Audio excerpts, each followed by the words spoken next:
Baik anak-anak, Assalamualaikum warahmatullahi wabarakatuh. Ini Bunda akan memberikan penjelasan kepada kalian pada bab yang pertama, yaitu di kelas Akidah Akhlak kelas 12 ini, yaitu tentang meneladani Asmaul Husna.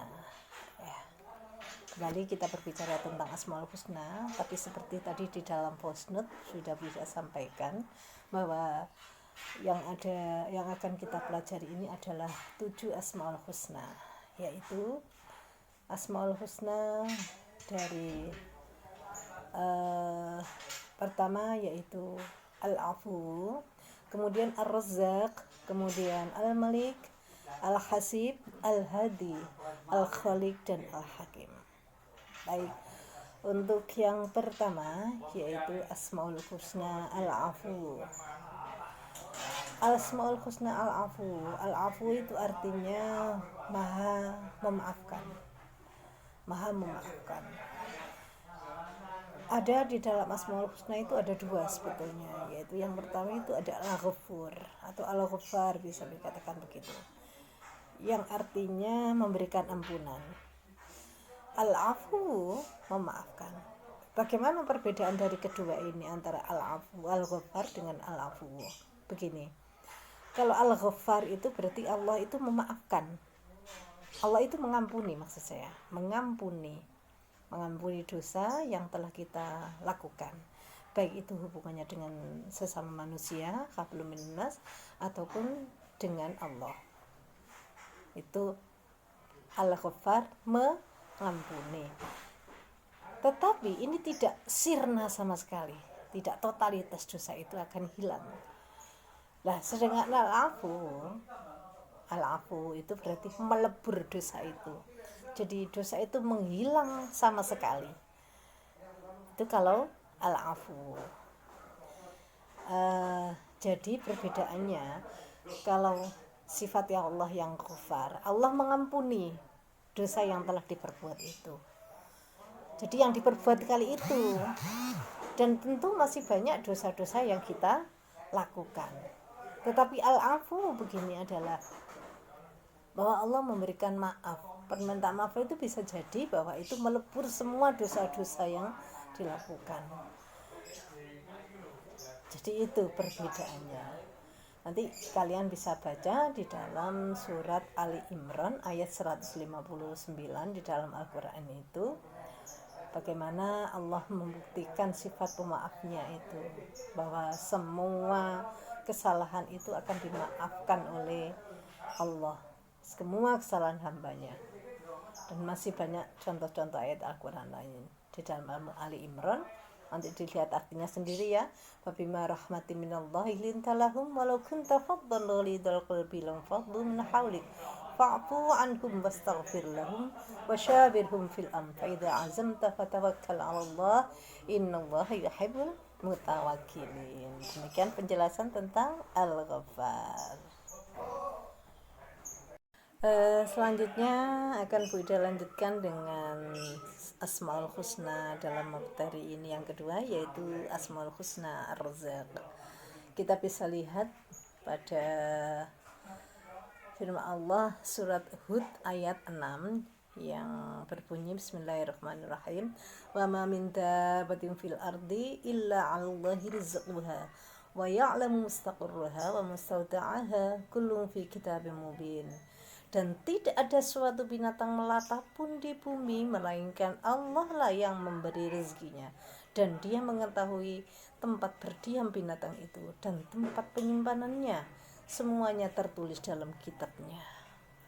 Anak-anak sampean lah ngerti binatang kayak, maaf ya, ngijar ini nduk PT ini angger mono tengune, kemudian ada amuba, ada virus, ada dan semacamnya. Lah mereka tuh kok dapat hidup? Bagaimana Allah itu menghidupkan mereka? Tentu memberikan rezeki. Mereka tidak bekerja, tapi tidak mati. Coba semut itu juga begitu kan.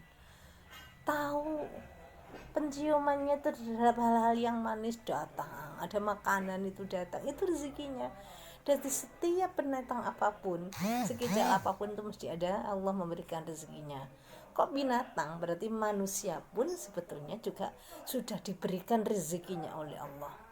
Masih ora kerja ya dikei rezeki, tapi ya terus aja mergo ngono ora kerja. Lek sampean ndak kerja ya berarti innallaha la yughayyiru ma biqaumin hatta yughayyiru ma bi anfusihim. Ya sampean ya dadi wong koyo ngono ku terus. Masih duwe ilmu, ilmune nek tidak diamalkan, tidak dipakai untuk memintarkan atau memandikan orang lain, ya ndak bisa, iya kan? Jadi mesti Allah itu memberikan rezeki kepada manusia, ya gitu. Jadi Allah tidak membutuhkan manusia, dari manusia memang yang membutuhkan Allah. Karena itulah Allah itu Ar-Razzaq, maha memberi rezeki. Demikian penjelasan tentang Al-Asmaul Husna Ar-Razzaq. Selanjutnya Asmaul Husna Al-Malik. Al-Malik atau Al-Maluk atau ya Malikal Mulki, ya Dzal Jalali wal Ikram, Malik Yaumiddin, yang merajai hari pembalasan. Fata'ala Allahul Malikul Haqq wa la ta'jal bil Qur'an min qabli ayyuqda ilaika wahyu wa qur rabbi zidni ilma. Jadi Allah itu maha segala raja. Presiden Amerika siapa sekarang? Siapa anak-anak? Harus hafal ya zaman sampean. Kalau zaman saya dulu itu mau hafal ngono-ngono iku ya. Presiden Rusia, Raja Fat dari Arab Saudi. Siapa rajanya? Bener masih Raja Fat apa? Itu kan orang-orang yang merajai negara-negara adidaya, negara-negara kaya. Brunei Darussalam itu juga termasuk negara yang kaya. Tetapi Allah ini merajai yang ada di hantaran, yang ada di pelataran bumi, yang ada di arsy, yang ada di langit, yang ada di dalam lautan. Jadi raja yang menguasai apa yang di dalam lautan, apa yang di bumi, dan apa yang di langit. Jadi itu, ini yang dimaksudkan itu begini. Jadi mungkin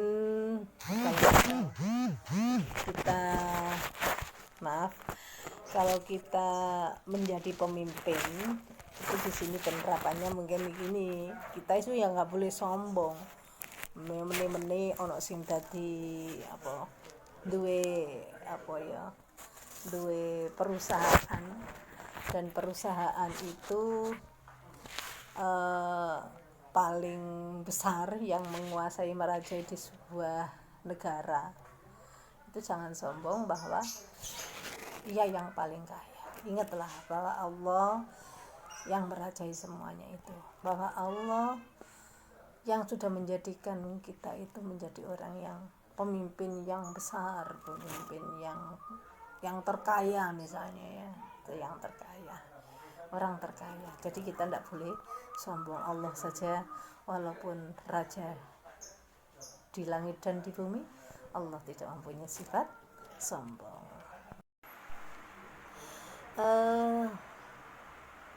Berikutnya Asmaul Husna yang keberapa anak-anak dalam bab ini adalah Asmaul Husna yang kelima insyaallah ya. 4 ya. Al-Hasib. Al-Hasib itu memberikan atau memberikan perhitungan. Maksudnya begini, bahwa sebetulnya apa yang kita perbuat itu mesti ada akibatnya. Ada ada sesuatu aksi menimbulkan reaksi, ada reaksinya gitu. Jadi di sini manusia itu harus teliti. Allah itu mesti teliti di dalam hal ini. Jadi Allah selalu memberikan keadilan. Walaisa lil insani illa ma sa'a wa anna sa'yahu sawfa yura. Seorang manusia tidak memperoleh selain apa yang telah diusahakannya, bahwa usaha itu kelak akan diperlihatkan oleh Allah. Jadi di sini manusia itu tidak akan dibebani dosa orang lain, dia akan terbebani dengan apa yang dilakukannya oleh sendiri. Jadi kalau ada sesuatu yang baik, itu adalah dari dirinya sendiri. Kalau ada sesuatu yang jelek juga dari dirinya sendiri. Jadi bukan kemudian yang baik itu dari Allah, yang jelek itu dari manusia, ya tidak seperti itu. Semuanya itu adalah ya diusahakan oleh manusia. Jadi apa yang mesti itu, apa yang diusahakan atau apa yang dilakukan itu adalah dari diri manusia sendiri, dari dia sendiri. Dan semuanya itu memang ada campur tangan Allah, bukan oleh manusia itu sendiri, karena Allah tentunya meridhoi sesuatu yang baik-baik. Jadi di sini misalnya saja ada keseimbangan ya, membuat keseimbangan kimiawi, fisiologis dan astronomis yang ada di alam semesta secara mengagumkan. Jadi tidak ditemukan kesalahan sekecil apapun. Kalau seandainya ada kesalahan, mesti ada berakibat yang fatal. Itu apa namanya? Yang ada hubungannya dengan sifat al-hasib ini diperhitungkan itu. Ya karena itu dalam hal ini Allah itu selalu cermat perhitungannya. Jadi perhitungan Allah itu selalu cermat. Kalau mesti diperhitungkan, kalau ini seperti ini maka akan terjadi seperti ini, itu sudah diperhitungkan.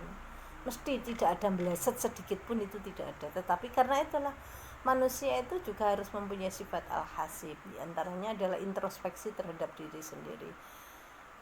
Ya, makanya kita harus lakukan muhasabah. Muhasabah itu kan menghitung-hitung apa yang sudah kita lakukan dan menghitung apa yang akan kita laksanakan. Itu ya.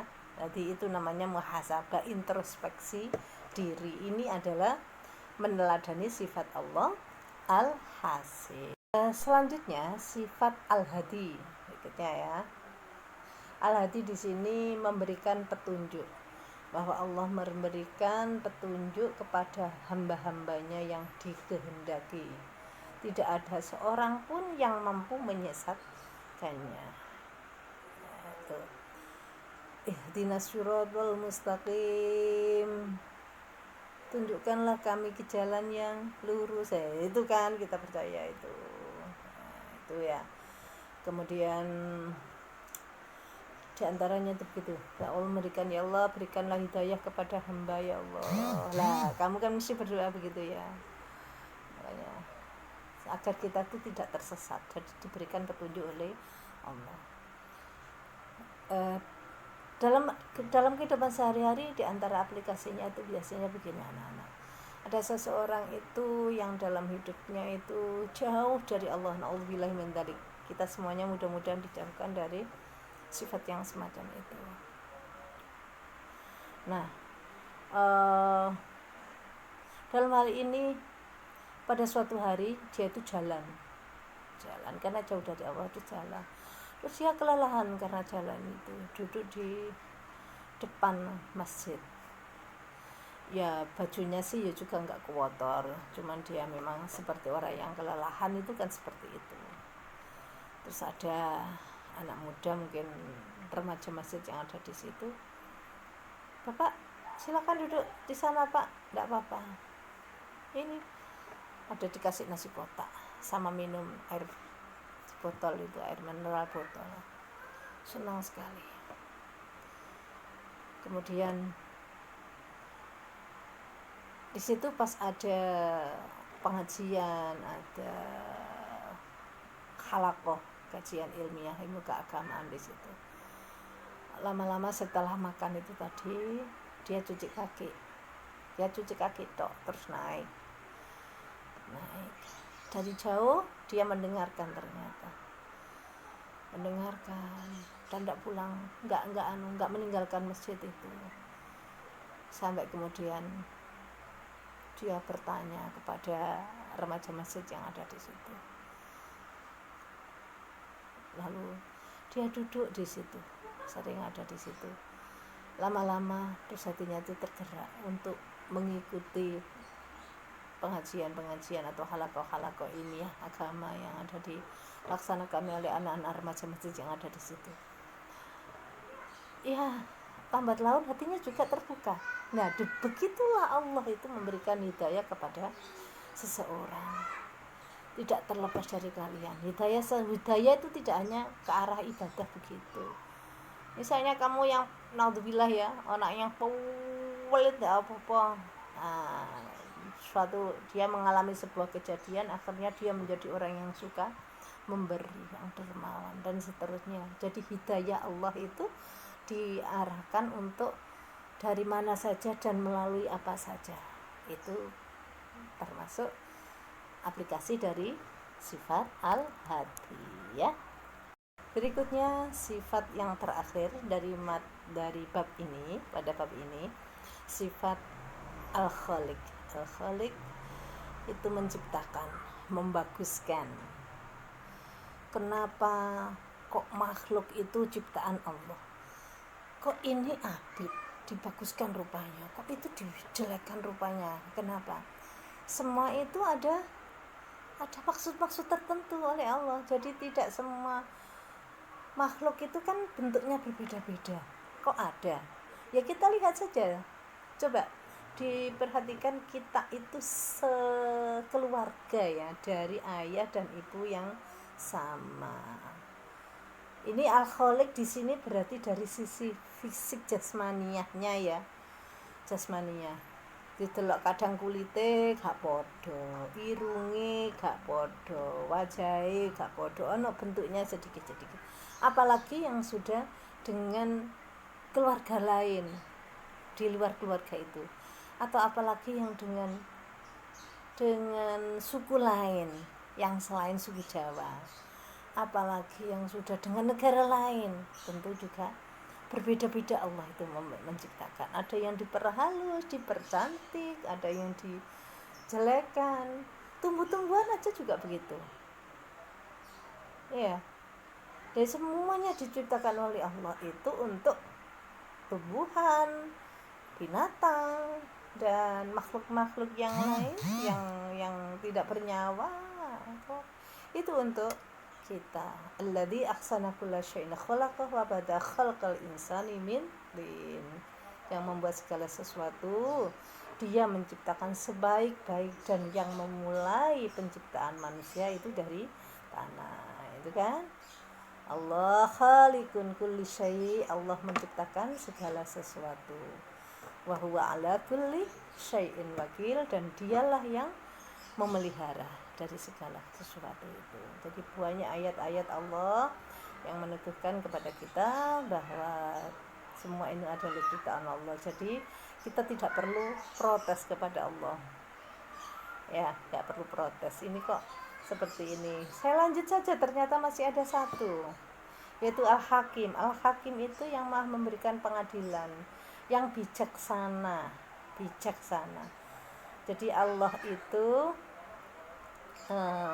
menciptakan dengan sifat Allah Al-Hakim itu terciptalah suatu keteraturan, keseimbangan, dan keberlangsungan makhluk dalam alam semesta ini secara keseluruhan hingga saat kiamat tiba. Allah menjadikan manusia tetap hidup adalah bentuk nyata dari sifat Allah Al-Hakim. Allah itu bijaksana, Maha bijaksana. Yu'til hikmata may yasha wa may yu'tal hikmata faqad utiya khairan katsira wa ma yadhakkaru illa ulul albab.